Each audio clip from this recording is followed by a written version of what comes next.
स्वागत है आप सबका आपके अपने channel Sai academy for all में। आज हम बात कर रहे हैं चैप्टर 6 की। और चैप्टर 6 में जो सबसे इंपॉर्टेंट थ्योरम है वो है 6.1 बेसिक प्रोपोर्शनल थ्योरम, जिसे हम शॉर्टकट में बीपीटी भी बोलते हैं और थेल्स थ्योरम भी बोलते हैं। ध्यान रखिएगा, एग्जाम में थेल्स थ्योरम करके भी आ सकता है। इस थ्योरम की स्टेटमेंट क्या कहती है ये हम एक बारी पढ़ लेते हैं। बोलता है if a line is drawn parallel to one side of a triangle to intersect the other two sides in distinct points, the other two sides are divided in the same ratio. बोल रहा एक triangle है A B C, कोई भी एक triangle ले लिया हमने गिवन में। बोल रहा अगर मैं इसकी 3 साइड्स है, अगर मैं इस ट्राइंगल की 2 साइड्स को के पॉइंट्स को ज्वाइन करता हूं, कोई भी 2 पॉइंट ले लिए मैंने इसमें डी और ई, और मैंने इसे ज्वाइन किया डी ई को, तो डी ई जो है गिवन में है मेरे पास पैरेलल बी सी के। अगर ये गिवन है कि एक ट्राइंगल में 2 साइड्स के पॉइंट को ज्वाइन करके जो लाइन बनी है, जो थर्ड साइड बची BC उसके वो पैरेलल है, तो प्रूफ करो AD by DB equal to AE by EC होता है। मतलब कि इनकी रेशियो प्रोपोर्शनली क्या होनी चाहिए, इक्वल होनी चाहिए। मतलब AD by DB equal to AE by EC। तो हम इसमें थोड़ी सी कंस्ट्रक्शन करेंगे। कंस्ट्रक्शन क्या करेंगे, सबसे पहले ज्वाइन DC एंड BE, और करेंगे हम यहां से एक परपेंडिकुलर ड्रॉ कर रहे हैं हम यहां से भी, तो ये E है, इसे P दे देते हैं और इसे Q नाम दे देते हैं। तो मेरे पास कंस्ट्रक्शन में क्या आ गया, PE परपेंडिकुलर है AB पे, तो PE परपेंडिकुलर हो गया किस पे, AB पे, एंड DQ परपेंडिकुलर हो गया किस पे, AC पे। और क्या किया था हमने, join CD and BE, join CD and BE। Proof देखिए, हमने रटना नहीं है, इस थ्योरम को समझ के करना है। हमें देखो क्या चाहिए, ratio AD by DB। AD कहाँ है, ये है, DB कहाँ है, ये है। तो रट के नहीं, समझ के करेंगे हम। AD इसमें परपेंडिकुलर है, ये AD हमें जो चीज़ चाहिए पहले हम उस ट्राइंगल की बात करेंगे। AD ये है, तो ये कौन से ट्राइंगल में आ रही है, ADE में आ रही है। तो मैं यहाँ निकाल रहा हूँ area of ADE, area of ADE equal to area of triangle का क्या फॉर्मूला होता है, half into base into height. अब देखो इसमें हाइट क्या है, PE किसकी है, बेस क्या हो गया, AD हो गया ना। तो half into base into height, height कितनी हो गई, PE। अपॉन में क्या चाहिए इसके, DB। DB कहाँ है, ये है, ये कौन से ट्राइंगल में आ रहा है, DBE में आ रहा है। तो मैं कह रहा हूं area of triangle DBE equal to half into base.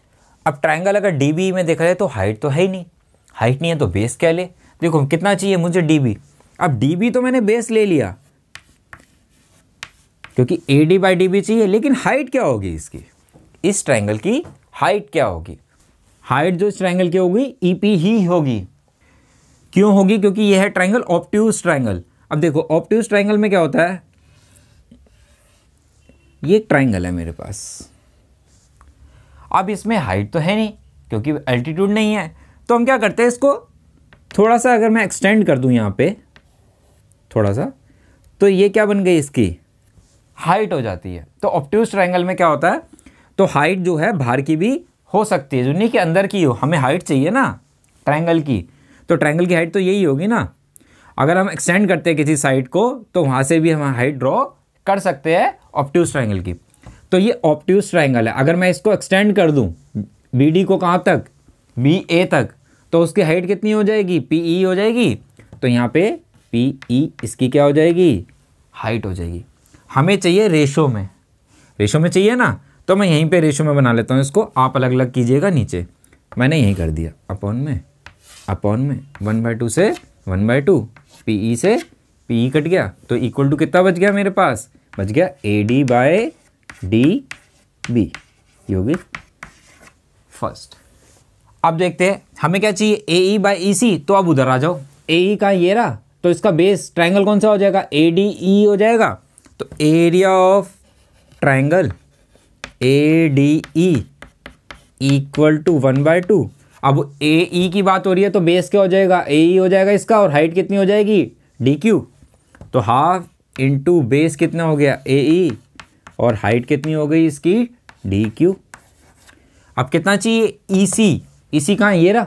तो ट्राइंगल कौन सा लेना पड़ेगा, डी ई सी लेना पड़ेगा। तो ले लो area of triangle D C E equal to half into base, base कितना होगा, E C, into height.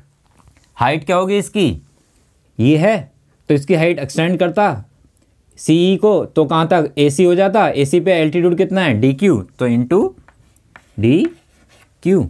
Ratio में चाहिए, अपॉन में रख लिया। 1/2 से 1/2, डी क्यू से डी क्यू कितना आ गया, ए ई बाय ई सी। ये होगी सेकेंड इक्वेशन। क्लियर। अब ये देखो A D by D B आ गया, ए ई बाई ई सी आ गया। अब ये दोनों मुझे क्या चाहिए, इक्वल चाहिए। राइट साइड तब ये दोनों इक्वल होगी जब लेफ्ट साइड भी क्या होनी चाहिए, इक्वल। लेफ्ट साइड में देखो ए डी ई है, ए डी ई है, एरिया ऑफ डी बी है, एरिया ऑफ डी सी है। ऊपर वाला तो सेम है, लेकिन अगर डिनोमीटर भी सेम हो जाए तो ये साइड इक्वल हो जाएगी लेफ्ट, तो लेफ्ट इक्वल हो जाएगी, तो राइट भी इक्वल हो जाएगी। तो मुझे अब इसका मतलब क्या करना है, equal area of D B और एरिया ऑफ डी सी को इक्वल करना है। कहाँ है डी बी, ये रहा। डी सी कहाँ है, ये रहा। 9th क्लास के अंदर हमने एक थ्योरम पढ़ी थी। क्या पढ़ी थी, अगर किसी दो ट्राइंगल्स का सेम बेस हो, सेम बेस पे लाई कर रहे हो और बिटवीन सेम पैरेलल्स हो, तो दोनों के एरिया इक्वल होता है। देखो कौन सा है, डी बी ई है और डी सी ई। तो दोनों का सेम बेस क्या है, डी ई डी दोनों में आ रहा है। यहाँ देखो डी ई आ रहा है, सेम बेस हो गया। दो पैरेलल लाइंस के बिटवीन लाई कर रहे हैं, तो इसका मतलब इन दोनों के एरिया क्या हो जाएगा, इक्वल। तो area of D B E equal to हो गया area of D C E के। ये बन गई थर्ड। तो from first, second and third, तो आप लिखोगे from 1, 2 and 3 A D by D B equal to हो गया A E by E C. Simple. तो A D by D B equal to किसके आ गया, A E by E C.